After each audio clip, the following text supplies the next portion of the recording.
Ce 1er mai 2025, journée internationale de lutte des travailleurs et des travailleuses, a un sens particulier pour notre territoire. Nous avons souhaité, cette année, faire un focus sur notre système de soins et plus particulièrement sur un drame sanitaire qui risque de toucher la prise en charge de nos patients atteints de cancer dès le 7 juin prochain. Ce sont 400 patients que nous suivons et traitons dans le service d'hôpital de jour de l'hôpital de Royan, pour certaines et certains depuis des semaines, des mois, voire des années, et dont la maladie est stabilisée par les traitements. Cette prise en charge, assurée par une équipe médicale d'oncologues du centre hospitalier de Saintes, ne pourra plus se faire faute d'effectifs médicaux dès le 7 juin prochain. Organisée en fédération médicale interhospitalière d'oncologie, l'équipe de 7 oncologues, initialement prévue pour prendre en charge les patients des territoires de Saintes, Saint-Jean-d'Angély et Royan, a vu son effectif fondre d'année en année pour arriver à un seuil critique de 3 oncologues aujourd'hui.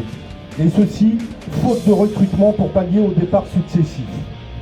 Ce sont 1400 patients pour les 3 territoires qui seront potentiellement touchés, dont 400 pour notre seul territoire de Royan. Avec les vacances cet été, majorées par la perte d'un médecin hors Union européenne, cette équipe médicale ne pourra plus assumer aucune permanence sur notre établissement contre 3 jours par semaine habituellement. Nous n'avons eu de cesse d'alerter depuis le mois de septembre dernier de la gravité de la situation. Nous avons sollicité tous nos élus du territoire, président du conseil de surveillance, maire de Royan, sénatrice, Madame Imbert, députés, tous nos députés du territoire, président de la CARA, ainsi que notre tutelle, l'ARS, l'Agence régionale de santé, pour trouver une solution. Sous l'initiative du président du conseil de surveillance, maire de Royan, et du président de la CARA, le ministère de la Santé et la Direction générale de l'offre de soins ont été sollicités par courrier co-signé par 33 maires, députés et sénatrices, sans succès.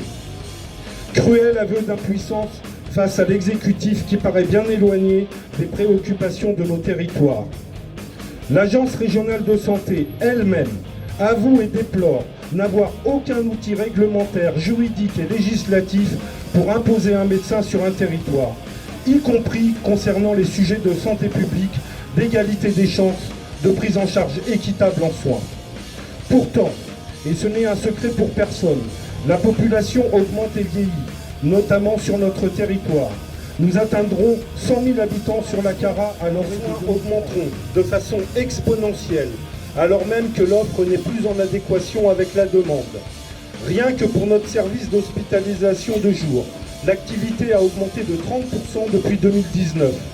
C'est un enjeu sociétal majeur et donc un enjeu politique crucial, nationalement mais aussi localement.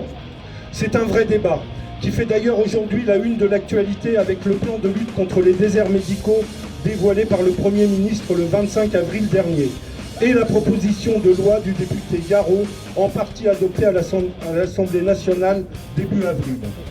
Loin de faire consensus, ce pacte proposé à la communauté médicale cristallise les tensions et divise le secteur de la santé.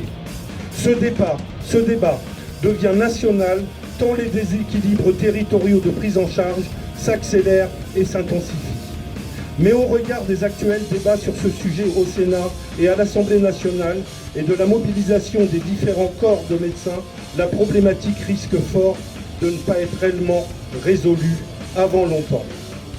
La levée du numerus clausus suite à la loi santé de 2019 ne commencera à avoir ses effets qu'en 2035 et 30% de diplômés supplémentaires ne permettront pas de rattraper le retard accumulé. D'autant que les jeunes médecins, à raison, aspirent aujourd'hui à un équilibre vie professionnelle, vie sociale et familiale et consentent de moins en moins à multiplier les heures de consultation et de garde. Yannick Neuder, le ministre de la Santé et de l'Accès aux soins, affirmait d'ailleurs sur France 3 dimanche dernier qu'au vu de cette réalité, il fallait 2,3 médecins pour remplacer un seul départ d'anciens médecins. Il faudrait donc plus du double de nouveaux médecins pour préserver l'existant, sans être en plus sûr que nos facultés soient suffisamment dimensionnées et sans être assurés du nombre de lieux de stage nécessaires pour y parvenir. Il y a aussi débat concernant la réglementation qui entoure les autorisations d'exercice des PADU, médecins hors Union européenne, dont on a cruellement besoin aujourd'hui pour toutes les spécialités. Après 2 ans d'exercice dans nos services et malgré la validation de leurs EVC, épreuves de vérification des connaissances, on les oblige à effectuer 6 mois de stage dans un CHU et nous les perdons donc définitivement alors qu'ils sont parfaitement intégrés et insérés dans nos services et notre territoire. Ce qui est rageant pour notre établissement, c'est que nous avons un outil formidable avec l'hôpital de jour et une équipe paramédicale hyper performante et hyper spécialisée, saluée par tous les patients qui y sont pris en charge.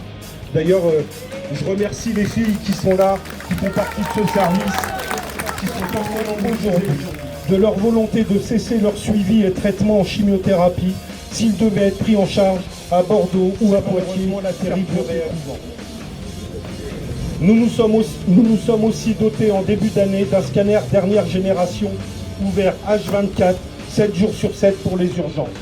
Cette nouvelle technologie nous permet entre autres de déceler des cancers très précocement.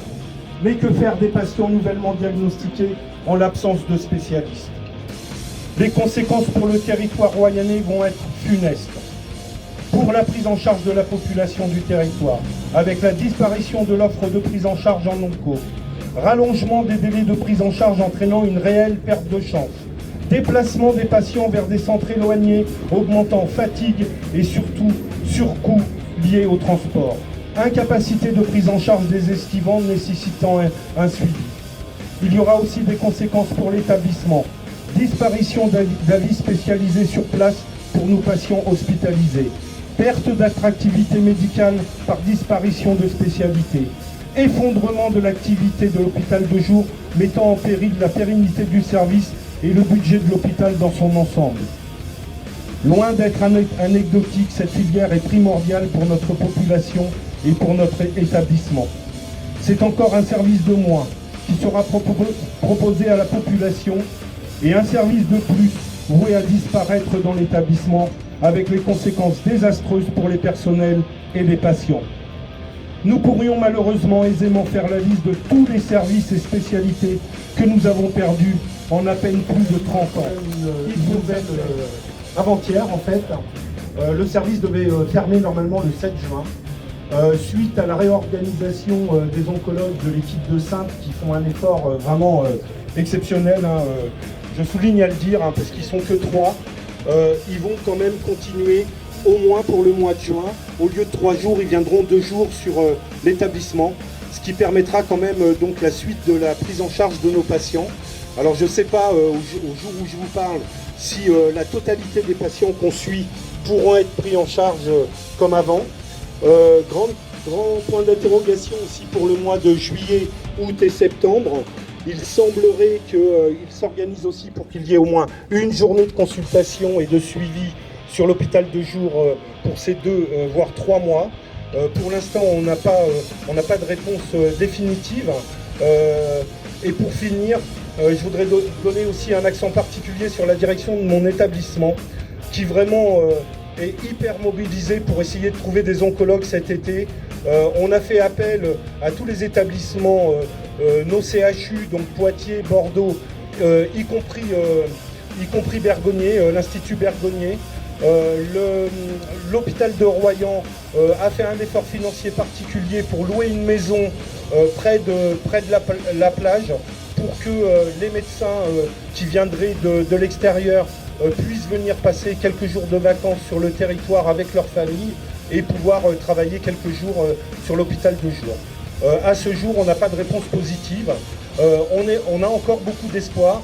Il reste donc un mois et demi, voire 2 mois pour essayer de trouver une solution pérenne à cette problématique qui est vraiment terrible pour le territoire. Merci.